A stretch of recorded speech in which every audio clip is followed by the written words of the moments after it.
क्योंकि अगर रात की तारीकी या मगरिब का टाइम हो गया तो फिर उन लोगों का वहाँ से एक तो निकलना आसान हो जाएगा और ऑपरेशन भी थोड़ा मुश्किल हो जाएगा। मेजर मुबशरुल्लाह की तरफ चलते हैं, जो उस वक्त मनामा ट्रेनिंग सेंटर में जवानों की जिंदगी बचाने के लिए जिद्दोजहद में मसरूफ थे।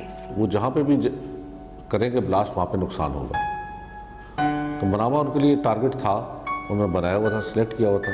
यहाँ पे उन्होंने अटैक किया जिसमें हमारा नुकसान भी हुआ, लेकिन उनको भी हमने यहाँ से जाने नहीं दिया। जिसके हाथ में पहल होती है उसके पास ज़्यादा इनिशिएटिव होता है, वो ज़्यादा नुकसान करता है, क्योंकि जो आदमी बाकी ट्रेनिंग कर रहे होते हैं वो ट्रेनिंग में थे और उनको दोबारा तैयार होकर उन पर कुछ जवाब देने में कुछ वक्त लगता है। इसलिए जिन्होंने तैयार होकर आए हों पूरे साजो सामान के साथ और उन्होंने आते ही दहशतगर्द करने के लिए, खौफज़दा करने के लिए पहले ग्रेनेड फेंके ताकि लोग बैठ जाएं, असला उन पर ना इस्तेमाल हो सके, और फिर उन्होंने दीवार फलांग के अंदर आ गए और उन्होंने अंधाधुंध फायरिंग की। मेरा बेटा बड़ा ठीक ठाक इंज हो गया सी कि जिमें वो बिल्कुल नहीं सी मारा होया। इनका पूरा यकीन था कि वो हमें फ़ोन करेगा, बात करेगा, क्योंकि मेरे ज़हन में बात भी नहीं थी कि उसने शहादत नोश कर ली हुई है।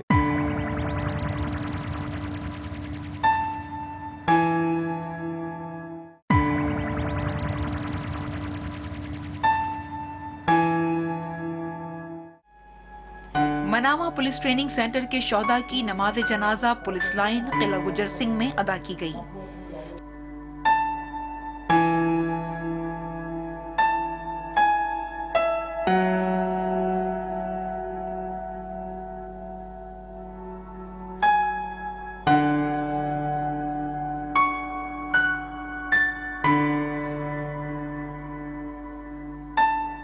जहां दहशतगर्दों ने कई वालिदैन के सहारे छीन लिए, वहीं पीर की सुबह Manama police training centre school में दहशतगर्दी के दौरान शहीद होने वाले 25 साला कांस्टेबल रोहेल फयाज के बूढ़े वालिद की भी कमर टूट गई। उसके शहादत के बाद भी हमें इन्होंने इन्फॉर्म नहीं किया, जबकि महकमे की ये जिम्मेदारी थी कि हमें वो इन्फॉर्म करते कि जी आपका बेटे के साथ इस तरह से हादसा हुआ और वो शहीद हो गया है।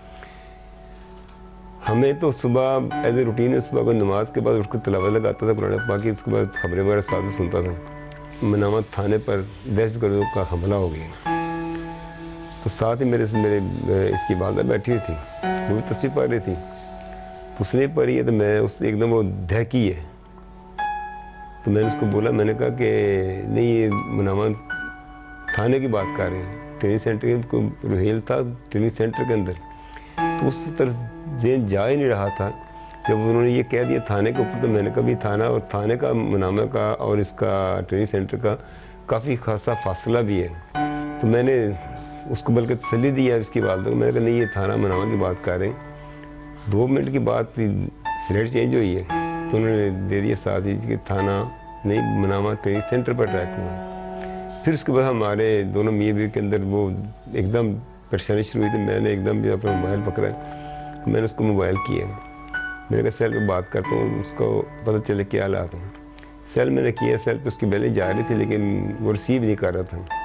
मैं कहा पॉसिबल है वो भाग के बाहर निकला हो, तो घर की तरफ आ रहा हो या कोई मसला हो या उसको सेल नहीं मिल रहा, तो मैं कहा कहीं ना कहीं से, यानी कि पूरा यकीन था कि वो हमें फ़ोन करेगा, बात करेगा, क्योंकि मेरे ज़हन में बात भी नहीं थी कि उसने शहादत नोश कर ली हुई है। चूँकि मैं उसको जानता हूँ, he was a sharp and nice person, वो ऐसे हालात को, ऐसे सिचुएशन पे ओवरकम कर सकता था।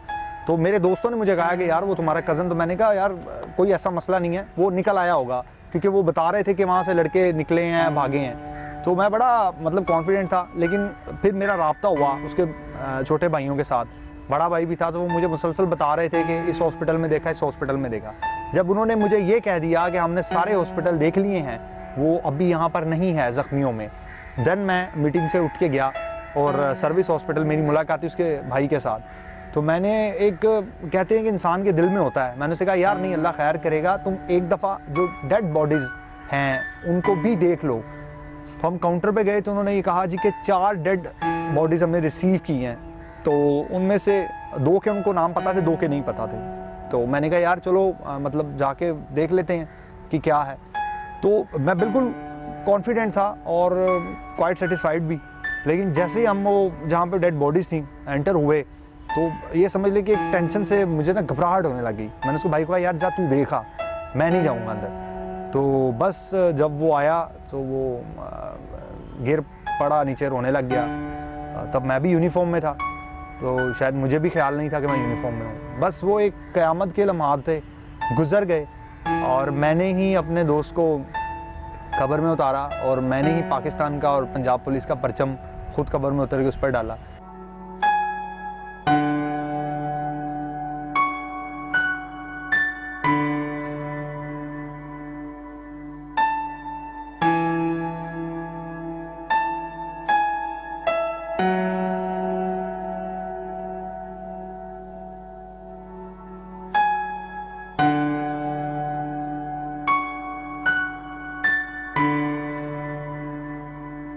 कहा जाता है कि सूरत हाल पर काबू पाने के लिए इब्तदाई तौर पर 8 कमांडोज अंदर भेजे गए, जो फौरी तौर पर उन हालात पर काबू पाने में नाकाम रहे।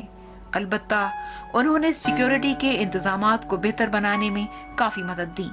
दहशतगर्द पुलिस की वर्दी में मौजूद थे, इसीलिए कमांडोज के लिए उनकी शिनाख्त इंतहाई मुश्किल थी। जबकि chief law instructor police Wasim Khan Durrani ने इस बात की तरदीद कर दी कि दहशतगर्द पुलिस की वर्दी में थे। दहशतगर्द जो उनसे हैं वो बुनियादी तौर पर सिवीज़ में ही आए थे। दूसरे अटैक में भी ऐसे ही हुआ था कि सामने खोखे पे बैठ के वो चाय पी रहे थे और चाय पी के एकदम वो दौड़ते हुए ब्रश चलाते हुए वहाँ पर पहुँचे हैं। तो ये बुनियादी तौर पर पुलिस की वर्दियों में नहीं थे, ये सिवीज़ में ही थे। और वो बॉडीज़ जो रिकवर हुई हैं, जिन्होंने अपने आप को ब्लास्ट किया था, उनके ऊपर जो कपड़ों के स्ट्रिप्स मौजूद थी, वो स्ट्रिप से भी ये साफ ज़ाहिर हो रहा था कि वो सिवीज़ के अंदर ही मौजूद थे। और ये हमारे यहाँ बड़े जल्दी र्यूमर फैला दी जाती है कि जैसे वो एक बनावा में एक सिंगल फायर हो गया था, बेसिकली वो मिस फायर हुआ था, वो ट्रेनी वेपन को हैंडल कर रहा था तो अचानक वो उंगली दब गई और फायर हो गया, तो एकदम मीडिया के अंदर चल गया कि जी मनावा पे तीसरा अटैक हो गया। मनावा पुलिस ट्रेनिंग स्कूल की जो बैक साइड है, वहाँ पे एक टीम ऑलरेडी दीवार के साथ एंट्री कर चुकी थी, जिसके अंदर उस टाइम के एसएसपी इन्वेस्टिगेशन जुल्फ़िकार हमीद साहब शामिल थे और कुछ लोग उनके साथ थे, जिसमें कुछ एलीट पर्सनल थे।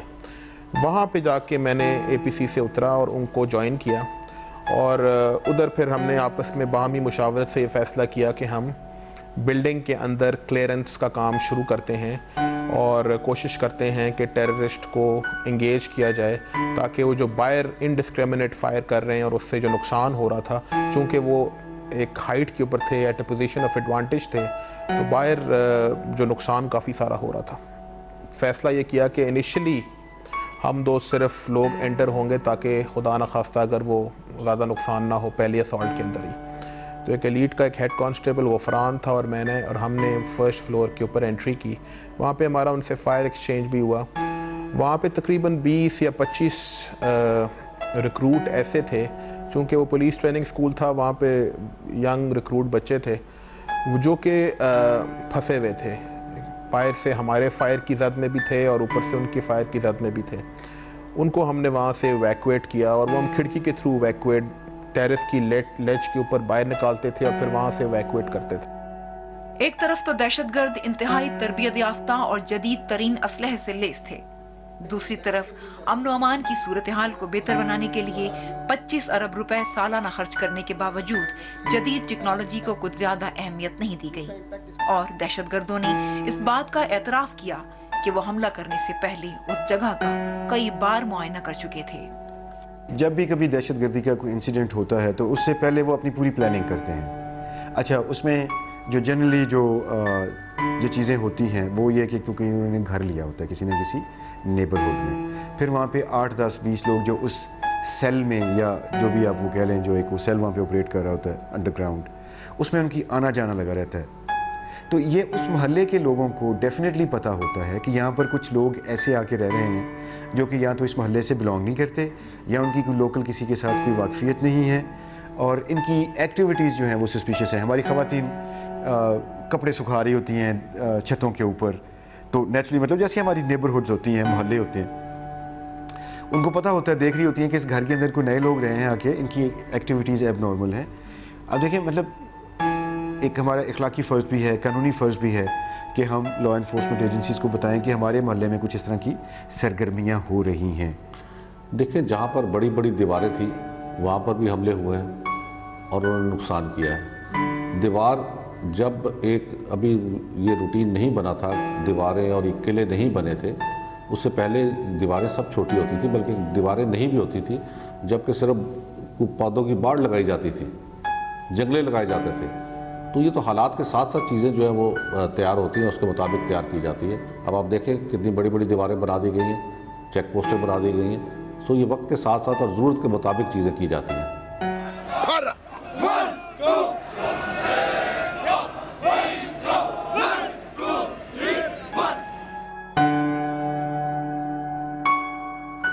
सैफुल्लाह शहीद के भाई असमतुल्लाह की तरफ चलते हैं, जो 30 मार्च सन 2009 को मनावा ट्रेनिंग सेंटर में शहीद होने वाले भाई के बारे में बताते हुए गमगीन हैं। टीवी के नीचे पट्टी चल रही है कि मनावा सेंटर पे हमला हो गया है और कुछ जवान जो है ना वो शहीद हुए हैं, लेकिन उनको नाम किसी का नहीं उन्होंने दिया। इतनी पट्टी थी, मैंने फ़ौरन अपना मोबाइल निकाला और मैंने उसको कॉल की है, लेकिन उसका मोबाइल ऑफ था। वो पहले जब उसका मोबाइल किसी के पास नहीं था, क्योंकि वो उधर डराने ट्रेनिंग ग्राउंड में आए हुए थे सब लोग, कोई उनके हाथ में कोई गन भी कोई ऐसी चीज़ नहीं थी, क्योंकि वो वर्दी वगैरह पहन के सुबह सुबह आ जाते हैं वॉक के लिए, फिर वो ग्राउंड में परेड वगैरह के लिए। उसके बाद ऐसा हुआ है कि तकरीबन 11 साढ़े 11 का टाइम था, तो मुतलका थाने से जो है ना वो एक मुहर्रर और एक नायब मुहर्रर ये दोनों आए हैं। इन्होंने आके इनको बताया छोटे अवैस को। इधर बाहर अम्मी गई हैं, उन्होंने पूछा, इसने फिर मुझे कॉल की है कि तुम किधर हो। मैं इधर बाहर ही था गली के बाहर, तो इसने मुझे फ़ोन पे बताया कि ये मामला हुआ है। और मनावा सेंटर पे दूसरे हमले में सबसे पहला जो शहीद है ना वो सैफुल्लाह है, क्योंकि जब उसने अटैक किया, मैं उस जगह पे जाके मैंने बाद में देखा जिस जगह पे उसने अटैक किया, ऐसे दीवार थी, दीवार के आगे बिल्कुल गनमैन था, उसने गनमैन को पहले हिट किया है, गनमैन मौके पे जो है शहीद हो गया। उसके बाद फिर वो अंदर गया, लेकिन अंदर जो शेड बना हुआ था, शेड के अंदर तो काफ़ी ज़्यादा लोग थे। ਜ਼ਖਮ ਹੈ ਬਾਜ਼ੂ ਤੇ ਲੱਗਾ ਸੀ, ਬੜਾ ਗਹਿਰਾ ਜ਼ਖਮ ਸੀ ਤੇ ਇਹ ਹੱਥ ਤੇ ਵੀ ਲੱਗੇ ਸਨ ਤੇ ਇਹ ਮਤਲਬ ਕਿ ਚਿਹਰੇ ਤੇ ਵੀ ਟਾਂਕੇ ਲੱਗੇ ਸਨ ਸਾਰੇ। ਤੇ ਉਂਝ ਮੇਰੇ ਬੇਟੇ ਦੇ ਚਿਹਰੇ ਤੇ ਇੱਕ ਜ਼ਖਮ ਨਹੀਂ ਸੀ ਰਿਹਾ, ਨਾ ਕੋਈ ਉਹਦੇ ਚਿਹਰੇ ਦੇ ਉੱਤੇ ਹੁੰਦਾ ਨਾ ਕੋਈ ਦਾਗ ਹੋ ਜਾਏ ਜਾਂ ਕੋਈ ਚੀਜ਼ ਅਲੈਸ਼ ਨਹੀਂ ਸੀ ਰਹੀ। ਮੇਰਾ ਬੇਟਾ ਬੜਾ ਠੀਕ ਠਾਕ ਇੰਜ ਹੋ ਗਿਆ ਸੀ ਕਿ ਜਿਵੇਂ ਉਹ ਬਿਲਕੁਲ ਨਹੀਂ ਸੀ ਮਾੜਾ ਹੋਇਆ। ਐਡਾ ਵੱਡਾ ਹਾਦਸਾ ਹੋਇਆ ਸੀ ਨਾ, ਮੇਰਾ ਬੇਟਾ ਬਿਲकुल नहीं सी माड़ा होया। उस वक्त 400 के करीब पुलिस एहलकार जेर तरबियत थे। जदीद असलहे से लेस दहशतगर्दों का वहां पहुंचना सिक्योरिटी इदारों के लिए लम्हे फिक्रिया है। अगर दहशतगर्दी का पैगाम मिल जाता है, इनको गाड़ियों को पता चल जाता है कि इतनी गाड़ियां फलाने ज़िले में दाखिल हो चुकी हैं, वो इनको कंट्रोल क्यों नहीं कर सकते, पकड़ क्यों नहीं सकते। अब जाहिर सी बात है, छोटा सा शख्स भी है, जो कुछ भी है, वो ये अगर सोचे तो उसको ये पता होना चाहिए। इनको इतनी खबर मिल जाती है, इतनी गाड़ियाँ या इतने दहशतगर्द आ चुके हैं, फलाने ज़िले में दाखिल हो चुके हैं, उनको ये भी तो पता होगा कि वो कहाँ बैठे हैं, कहाँ छुपे हैं, वो कौन है। सेकंड फ्लोर पे गया तो एक उस्ताद 104 के बुखार में पर लेटा हुआ था, उसको लेटे हुए उन्होंने शहीद कर दिया फायर मार के, और फिर उन्होंने ऊपर से अटैक करना शुरू किया। पुलिस ने अपनी खुद कुर्बानी देके बहुत सारे ऐसे हमले उन्होंने रोके, जिसमें कि फिदाई हमलावर जो है उसको पब्लिक से बहुत ज़्यादा पहले इसको चेक किया गया और वो उसने अपने आप को फाड़ने पे उसको मजबूर कर दिया।